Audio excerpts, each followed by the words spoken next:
Boys, we're back with more Helldivers 2 leaks and updates. There's a ton of new information about the Illuminate, including 6 enemy types that we're going to take a look at right now. Kicking things off, we have a new enemy leak that at this point is just being called the Illuminate Guy. The guy uses a hybrid longstaff weapon. In its one-handed form, the weapon can function like a bow staff, allowing quick strikes at close range. In its two-handed form, the weapon can fire some sort of long-range projectile. Apparently, the weapon can actually be knocked out of his hands. I'm assuming using some type of explosion or maybe just shooting it out of his hands. This would be a huge step up from anything we've been fighting so far. It's a lot more involved, not only from its attacks, but how we're going to have to approach attacking it. I think fighting these things are going to be so challenging, but at the same time, so rewarding. But let me know in the comments what you guys think. Moving into our next leak, we have a tripod specifically classified as a tier 2 tripod. So I thought this was interesting because this means that the Illuminate are going to have classes of enemies that have different characteristics and abilities. For example, the tier 2 tripod has more armor and possibly more attacks than the tier 1 tripod.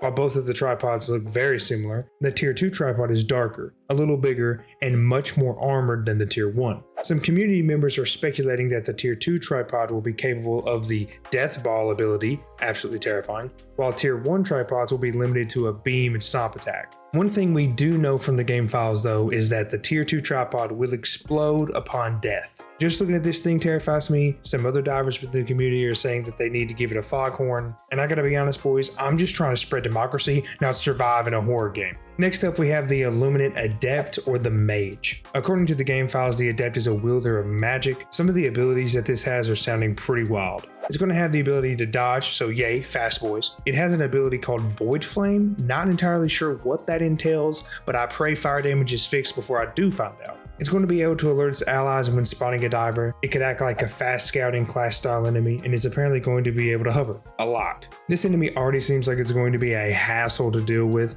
Being able to use magic from a range, dodge out of the way of my attacks, and then warn his friends and fly is just going to be a combo that I'm a dread to see coming. But let me know in the comments what you guys think about the Mage. Up next, we have the Illuminate Illusionist. Not a whole lot of information on this guy just yet. Some divers are pointing out that in the first Helldivers, this enemy could actually invert and mess up your inputs, which would be absolutely insane. Apparently, the Illusionist also has a force field type shield that prevents it from being one-shotted from basically everything. I can see it now. Trying to throw a stratagem, it messes up your controls, and now you have to try and run away from an eagle strike that you just threw at your feet while trying to figure out your still inverted controls. It's going to be great. I mean terrible, but it's going to be great. And for the last two, we have the Illuminate Summoner and the Illuminate Ghoul. I'm lumping these two together because people are speculating that the thing the Summoner will be summoning is going to be the Ghoul. The Summoner obviously summons, and the Ghoul, which while it looks like an ogre from Destiny, is actually a smaller speedy type creature. Out of all these enemy types we've talked about so far, I think these two might be the easiest to take care of. Schwack the Summoner before we get overran by an army of tiny Destiny ogres, and we're good to go. That's the update for today, guys. Thank you so much for watching. Let me know in the comments which creatures you're most excited to fight, and hit the sub button so you don't miss any update. I'll see you in the next one.